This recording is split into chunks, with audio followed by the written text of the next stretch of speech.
What is up, winning team? Hello and welcome back. And we are finishing off looking back at what was happening at the time of the Catholic counter-Reformation after the Protestant Reformation was happening back in the 1500s. We were just breaking down in the previous videos what exactly happened with the Catholic Church itself, the beliefs that they all decided, the Council of Trent, as part of what they were going to go around and establish. If you didn't believe those things, you were a heretic. Now we're taking ourselves to 1520. So in 1520, there was a Spanish noble named Ignatius of Loyola. He emerged as a charismatic leader, but instead he was loyal to Catholicism. So a lot of other leaders had turned to Protestantism. He was one who was loyal to Catholicism. In 1540, the Pope declared Ignatius's followers a religious order called the Society of Jesus, i.e. the Jesuits. Okay, so again, obviously because they are doing what the Pope says, they get to get their special name. Loyola was so successful because he ran his group like an army with a hierarchy of command. Joining required several years of training and a strict code of it says disciple, I'm assuming discipline. And he combated current issues of priestly corruption, incompetence, and ignorance of Latin. They created schools where humanistic education thrived alongside religious institution, holistic development of the individual, and yes, guys, like school.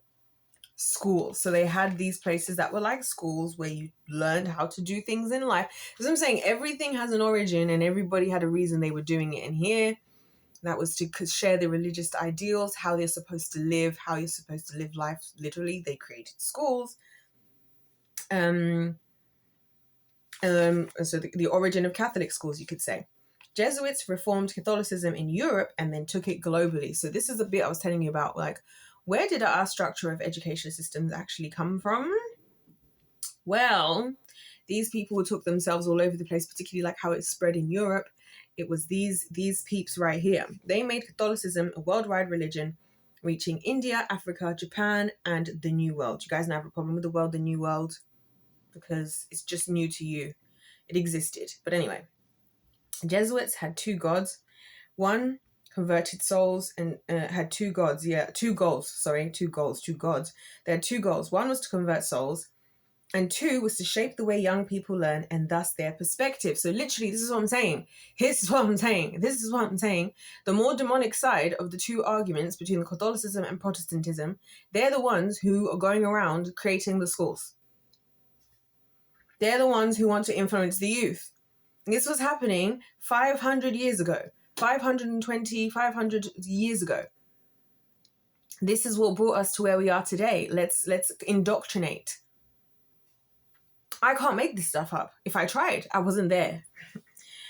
They share the ideas across countries. So they would share their ideas like across the board, around all over the globe, wherever they would be. Who on earth is that? Anyway. They share their ideals across the world. So this is what I'm saying. They're establishing this system, because I've asked you guys so many times, like, why is it that the education system kind of works in the same way everywhere? I don't even get it. I don't even get the school day. I don't get it. Like, who decided? I feel like some of this stuff is where a lot of this originated. In the countries they were in, they learned languages and customs and applied them in their approach to establish their ways. So they would go to these places. They would literally learn the things, learn how the people behaved, learn the languages, and then they would kind of pitch their ideals to others as if like, well, what you believe is what we believe. So again, no wonder Islam today says, oh, well, we believe the same God. We believe the same. That's what they were doing. They were going around and making everything they're doing. So I'm saying, guys, everything has an origin. It doesn't just come from nowhere. And we should look at where these origins are, because it tells a lot. Because this is coming from the demonic side of things, the people who wanted to go around saying salvation comes from faith and works. So is it a surprise that all religions around the world are faith and works? Coincidence? I think not. So they tried to convince folks that the Catholic beliefs were basically the same as the local ones. This is where the lies. That's what I'm saying. It's not helpful. It's like, what was our goal here? Was it to actually spread the gospel of God? Was it to actually bring glory to God? Or was it to further your own ideals and ambitions, since you now got your special little Jesuit titles? It worked. They secured global reports in many languages, but they started to go past just religion. They started to advance to commercial and agricultural development, sharing manufacturing processes, as well as advancing Catholicism. They also were advancing commercial and agricultural development as well. Many helped to advance, e.g., who was it? E.g., Saint Teresa of Avila, and nun and Spanish mystic, a person who seeks direct spiritual knowledge or communion with the divine through deep meditation, prayer, or other introspective means. So they're working with. So she escaped at 20 from a home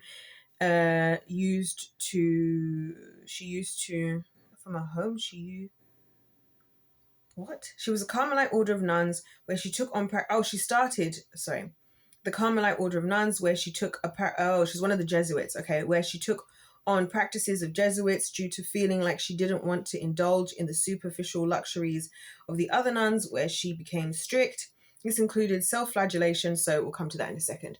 So they're going around, they're establishing things, but then you see what I'm saying? It goes outside of just the beliefs. Again, whenever we do things, it's like they were called the Jesuits because they were the Council of Jesus. What is it called? Sorry, these are my notes I wrote literally last year sometime, the end of last year. Where was it, guys? I'm sorry. I'm so sorry. Yeah, the Society of Jesus.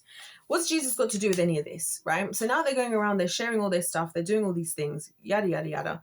And then on top of this, they've now got this nun who's left. She's been inspired again by the strictness. Because again, this reminds me similar to what was happening in Methodism in the United States when Mormonism came into being. Joseph Smith, the Methodists were like, you don't ever enjoy anything. Pleasure is a bad thing. And also the Holy Spirit doesn't exist, right? And so that's what opened the door for Joseph Smith to start doing all this mystical stuff and then overly delving into his desires, because he was coming from this stringent church where it's the more you hate yourself, the more you hate life, the more godly you are, which is kind of how the church is today. Oh, you're in poverty. That's good. That shows godliness. And again, it's we just overcorrect to either overindulge or we just have to be in total poverty. That's what I'm saying. We're just humans. We're just we're so disappointing. Anyway, so she creates this place and she ends up becoming obsessed with self-flagellation ceremonies, hitting herself with a whip in imitation of what happened to Christ. She became well known and inspirations after church leaders had her write down her spiritual experience in various books. People praised her for this. Many now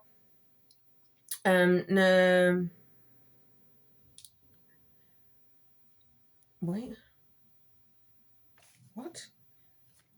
Oh, she had a book called Way of Perfection, founded new. Okay, let's just ignore all of this that I've written here. Oh yeah, her goal was to restore austerity and strictness to religious life. Sorry guys, I'm having to reread my notes from before, and at the time I would have known what I was talking about.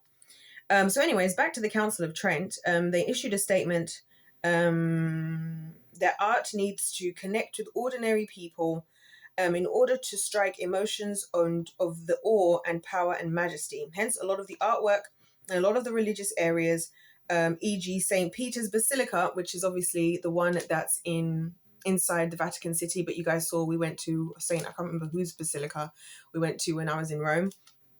The Protestants, on the other hand, had smashed all the artwork and just gone for a simple look.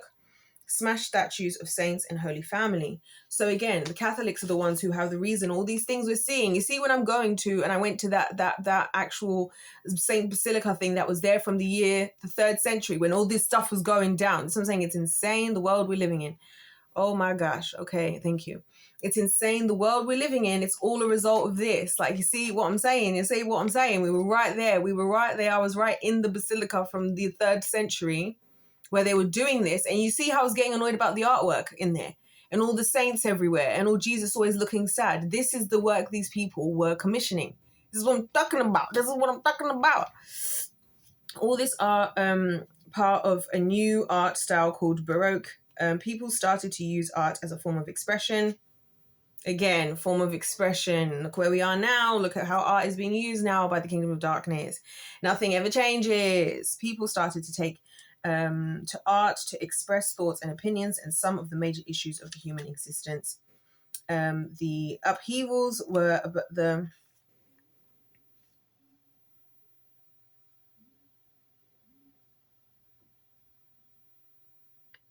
Okay, so the upheavals that were happening were about more than just religion, but also who should learn and how. So everything that was happening, it became essentially, we're saying it's about control again, right? Who gets to dictate what everybody thinks and does? Who gets to decide? And that's what it always happens with humans. It always comes down to, well, we get to write the narrative and we get to decide what's okay and we get to decide what's right, or who they get to decide, who gets to decide, who gets to decide. Exactly. So we have one final video in this part of the series where we go back to Guy Fawkes and we finish what we started. I promised I would, and I promised myself this would be the one promise I would keep. So yes, has it taken me 6 months? Has it also been 6 months worth of research? Yes, but come back. We have one final video. Maybe it'll be longer. And I only got like a few pages of notes here, but we circle all the way back to Guy Fawkes, this thing, and what I have to say, and just how it's so funny how when you look at so many of the key monumental things in history, notice how you don't hear about this stuff at school. There's a reason why they make religion and the stuff you learn at school and seem different, why they make science over there and God over there. Because if you realize that they work together and you look for the overlaps, you'd find the truth. Now, the best way to keep you away from the truth is to separate the two and to make the science of it all and their history and this chosen history that you get forced to learn, that be the one you believe in. When, if you actually put it all together, it all clicks. Because like I said, whenever God's people got serious, they were powerful and they did spread. See how these guys spread all over the world. They finally were able to do what they needed to do. It worked when they were actually working together, when they actually locked in. This is what happens, as it always did in the Bible. Things always go wrong when they turn away from God, and then the world becomes somebody else becomes a power over them, which is where we find ourselves today. So yeah, that's crazy. So we're gonna go back to Guy Fawkes. It will be low-key kind of cool. Low-key. Oh, I'm having an idea. I'm not gonna say what my idea is, but anyways, it'll be low-key. Yeah. Anyway, that's all that we've got to say. We're going to leave all of that there because if life's a game, let's play to win. I hope you guys are enjoying this. There's only one bit section left of this to do, and then we would have completed everything I said I would and more. This is amazing. And honestly, the timing is perfect because so much stuff has happened that I wouldn't have thought a lot of the things that I think if I had done it in the time frame I thought I would do it in. So like, again, glory goes to God, and shout outs to you guys for your patience and for sticking around, because if life's a game, let's play to win. God bless you all. God loves you. I love you.